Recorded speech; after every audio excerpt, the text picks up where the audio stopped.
Section 10 जो है वो ट्रांसफर प्रॉपर्टी एक्ट का जो बात करता है कंडीशन रिस्ट्रेनिंग एलिनेशन। इस वीडियो में हम इसका मतलब समझेंगे कि एलिनेशन क्या होता है, फुल एलिनेशन, पार्शियल एलिनेशन क्या होता है, वो कॉन्सेप्ट के अंदर ही आ जाएगा। एक्सेप्शन क्या है इस कॉन्सेप्ट में और केस लॉ क्या बोलता है। तो सबसे पहले बात करते हैं एलिनेशन क्या होता है। एलिनेशन मतलब आपका हक बनता है कि आप अपनी प्रॉपर्टी को ट्रांसफर कर सकते हैं किसी दूसरे आदमी को by sale, gift, mortgage etcetera etcetera. Right. अगर आपके पास प्रॉपर्टी है, आप उस प्रॉपर्टी को किसी तीसरे बंदे को बेचना चाहते हैं या फिर गिफ्ट करना चाहते हैं या फिर मॉर्गेज करना चाहते हैं, तो इसी ट्रांसफर को बोलते हैं एलिनेशन। ये आपका हक बनता है, आपकी प्रॉपर्टी, आप उसको कुछ भी करिए, ये इसको बोलते हैं एलिनेशन।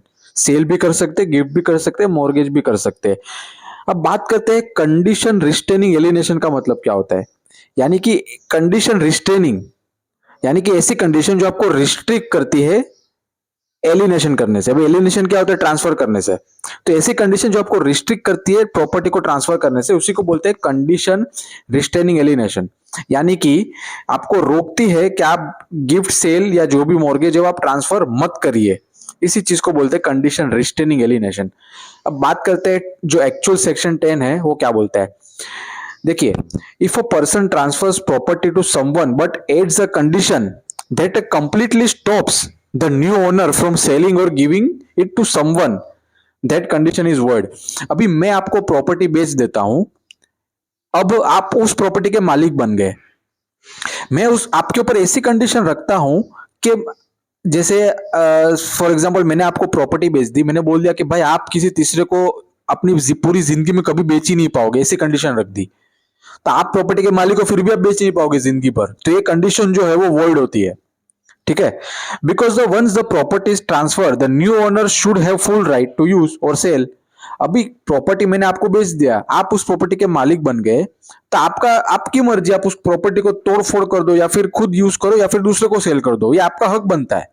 समझ रहे हो? मैं अगर ऐसा बोलता हूं कि आप उस प्रॉपर्टी को सेल नहीं कर सकते जिंदगी भर, जो मैंने आपको प्रॉपर्टी बेची है, आप उस प्रॉपर्टी को सेल ही नहीं कर पाओगे, तो ये वर्ड हो जाता है।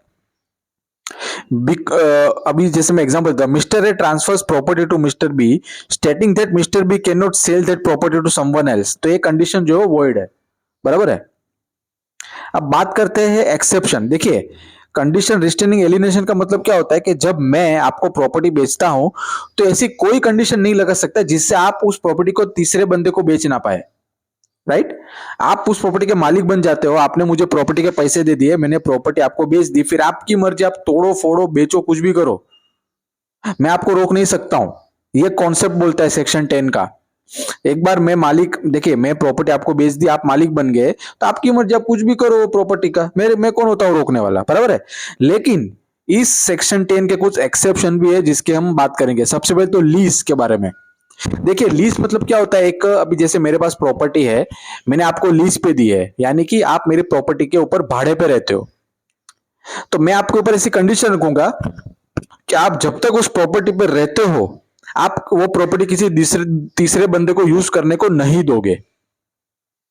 तो ये वैलिड कंडीशन है, क्योंकि मालिक तो, देखिए मैंने आपको लीज पे प्रॉपर्टी दी है ना, समझ रहे हो? मालिक प्रॉपर्टी का मैं हूं, मैंने आपको प्रॉपर्टी भाड़े पे दी है, आप मेरी प्रॉपर्टी पे भाड़े पे रहते हो, समझ रहे हो? लीज पे रहते हो या फिर लीज पे यूज करते हो उस प्रॉपर्टी को, जो भी है।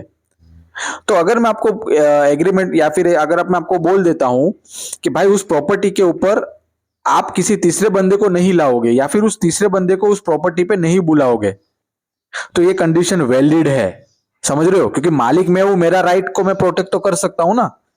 समझ रहे हो? एक केस लो था रघुराम जी का। एक मिनट, ये साइड में कुछ हो रहा है जी। तो ये कॉन्सेप्ट जो है वो लीज होल्ड वाला जो रिस्ट्रिक्शन है वो वैलिड होता है। यानी कि मैं मालिक हूं ना प्रॉपर्टी का, मैं, आप मेरे प्रॉपर्टी में भाड़े पे रहते हो, मैं आपको बोल सकता हूं कि भाई आप उस प्रॉपर्टी के ऊपर किसी तीसरे बंदे को आप ट्रांसफर नहीं कर सकते प्रॉपर्टी, क्योंकि मालिक मैं हूं। यहाँ पे क्या होता है, सेक्शन 10 क्या बोलता है कि भाई एक बार प्रॉपर्टी बेच दी, फिर आप अभी मैं प्रॉपर्टी आपको बेच रहा हूं, उस प्रॉपर्टी के मालिक आप बन के फिर आप उसको कुछ भी करो, सेल करो, खुद यूज करो, मुझे उससे कुछ लेना देना नहीं है, मुझे तो मेरे पैसे मिल गए, मैंने प्रॉपर्टी आपको बेच दी, आप जानो। बराबर है। लेकिन यहाँ पे क्या होता है, एग्रीमेंट लीज एक सबसे बड़ा एक्सेप्शन है इस कॉन्सेप्ट का। अब बात करते हैं special rule for certain married woman. अगर देखिए, if a property is given to a married woman, bracket में लिखा है नॉट हिंदू, मुस्लिम और Buddhist, with a condition that she can not transfer it, then this condition is valid. देखिए, अगर कोई married woman है, उसको प्रॉपर्टी ट्रांसफर की गई है, यानी कि समझो मैंने प्रॉपर्टी मैरिड वुमन को दी, जो कि नॉट हिंदू, मुस्लिम और बुद्धिस्ट, ये कंडीशन है। अगर मैं उसको बोलता हूं कि भाई तू ये प्रॉपर्टी किसी तीसरे बंदे को नहीं बेच पाएगी, तो ये वैलिड है, क्योंकि मैं उसकी सिक्योरिटी के लिए उसको दे रहा हूं ना प्रॉपर्टी, राइट। अगर वो प्रॉपर्टी के ऊपर कोई तीसरा आदमी आगे हक मारता है, तो वो बेचारे का क्या होगा आगे जाके, तो उसकी सेफ्टी के लिए, उसकी सिक्योरिटी के लिए मैं उसको प्रॉपर्टी दे के रखता हूं। तो ये भी उसका स्पेशल एक्सेप्शन हो गया सेक्शन 10 का। सेक्शन 10 क्या बोलता है कि भाई एक बार प्रॉपर्टी किसी, अभी मैं आपको प्रॉपर्टी दे देता हूं, तो आप उस प्रॉपर्टी के मालिक बन जाते हो, फिर आप कुछ भी करो, मैं आपको रोक नहीं सकता। लेकिन ये जो स्पेशल वुमन वाला जो कॉन्सेप्ट है, वो इसका एक्सेप्शन है, और लीज वाला भी उसका एक्सेप्शन है।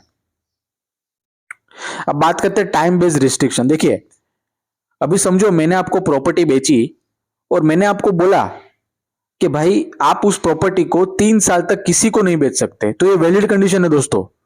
यहां पे मैंने सेक्शन 10 में क्या बोला था कि मैं आपको प्रॉपर्टी बेचता हूं, लेकिन ऐसी कंडीशन रखता हूं कि आप बेच ही नहीं पाओगे जिंदगी भर। तो एक क्या बोलते हैं, फुल रिस्ट्रेन हो गया, आप जिंदगी में कभी बेच ही नहीं पाओगे। तो प्रॉपर्टी खरीदने का मतलब कि आप स्लेव थोड़ी है आप, बराबर है ना, आप अपनी मर्जी के मालिक हो। आपने मुझे पैसे दे दिए प्रॉपर्टी के, फिर मैं फ्री, आप जानो, मैं अपना देखो, आप अपना देखो, बराबर है। आप मालिक बनते हो तो आप प्रॉपर्टी का कुछ भी करो। लेकिन लेकिन टाइम बेस्ड कंडीशन मैं रख सकता हूं।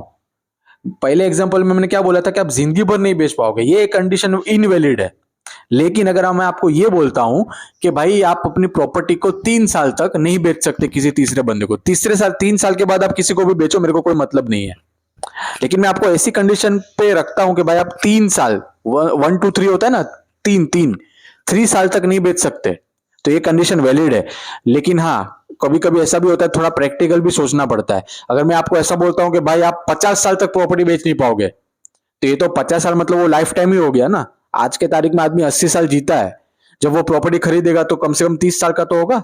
खुद नौकरी करेगा, खुद पैसे कमाएगा, लाखों रुपया जमा करेगा, तो आदमी 30 साल का, प्लस 30वें साल पे उसने प्रॉपर्टी खरीदी, प्लस 50 साल, तो मतलब वो 80 साल के बाद वो प्रॉपर्टी बेच सकता है। तो इतने में तो आदमी मर भी सकता है। तो कंडीशन जो है, अगर टाइम स्पेसिफिक भी है, तो फिर भी थोड़ा प्रैक्टिकल होना चाहिए। 3 साल तक ठीक है, चलो 3 साल 5 साल, ये समझ में आता है कि चलो इतना तो बनता है। लेकिन अगर मैं बोलूं कि आप 50 साल तक, 20 साल तक प्रॉपर्टी बेच ही नहीं पाओगे आगे जाके, तो ये इनवैलिड है। इसके ऊपर एक केस लो भी है, या आप वीडियो पॉज करके थोड़ा पढ़ सकते हैं। मैंने आपको ये एग्जांपल दिया कि अगर 3 साल तक ऐसा बोलता हूं कि भाई 3 साल तक या 5 साल तक अगर आप नहीं बेच सकते, तो ये कंडीशन वैलिड है। लेकिन मैं बोलता हूं कि भाई आप 20 साल तक बेच ही नहीं पाओगे, if a condition stops a transfer, यानी कि मैं आपको प्रॉपर्टी बेचता हूं तो आप ट्रांसफर ही हो, from transferring the property for 20 years, it is complete restriction. समझ रहे हो? अब अगर मैं आपको बोलता हूं कि भाई आप प्रॉपर्टी 20 साल तक नहीं बेचोगे, तो ये एक्चुअली में कंप्लीट, क्योंकि 20 साल बहुत बड़ा टाइम होता है यार। 20 साल, 30 साल, 40 साल, आदमी का जिंदगी कितना है इस दुनिया में, समझ रहे हो? आजकल तो हार्ट अटैक से लोग मर रहे हैं, पता नहीं कल जिंदा रहेंगे कि नहीं।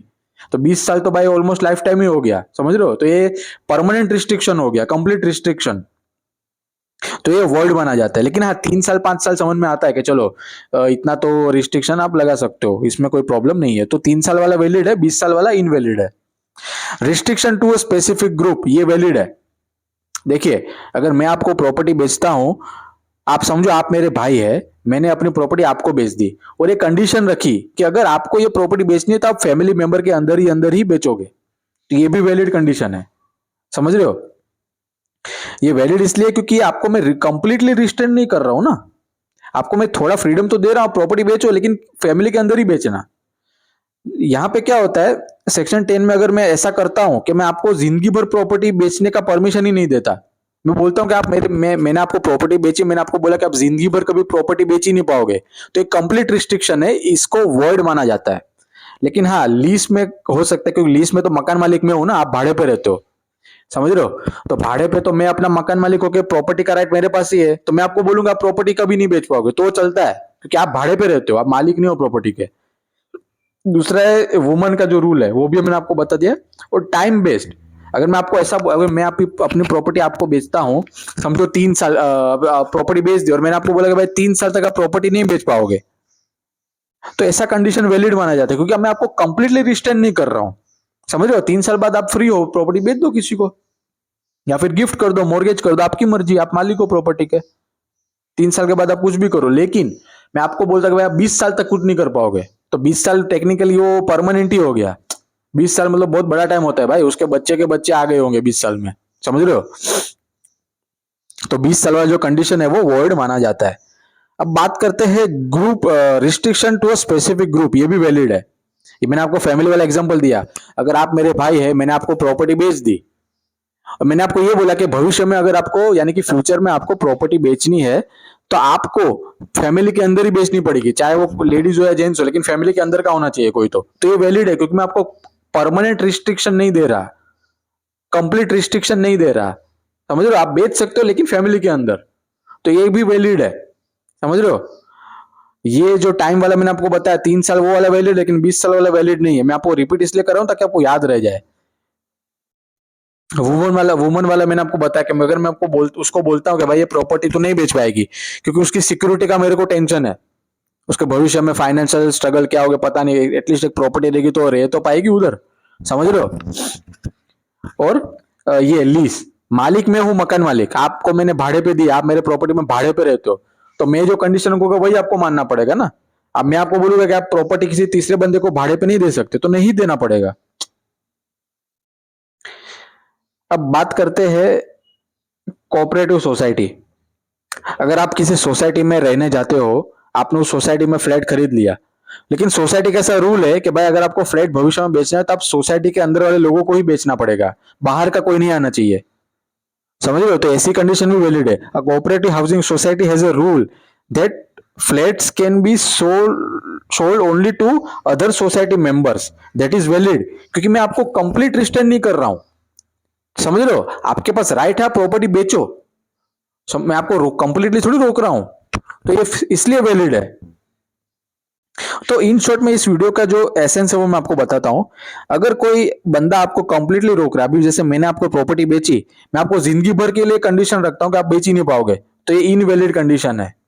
लेकिन अगर छोटी मोटी टाइम के लिए मैं आपको बोलता हूं कि आप मत बेचिए, जैसे मैंने आपको प्रॉपर्टी बेची और मैंने बोला कि भाई 3 साल तक या 2 साल तक प्रॉपर्टी नहीं बेचोगे, तो ये कंडीशन वैलिड है, क्योंकि मैं आपको कंप्लीटली रिस्ट्रेन नहीं कर रहा हूं। 2 साल 3 साल बाद आप बेच सकते हो, लेकिन हाँ 20 साल बाद बोलूंगा तो 20 साल मतलब लाइफ टाइम ही हो गया। समझ रहे हो? तो ऐसी कंडीशन इनवैलिड होती है। तो आई होप आपको समझ में आया होगा। कुछ भी डाउट हो तो आप कमेंट सेक्शन में लिख सकते हैं अपना डाउट। शुक्रिया।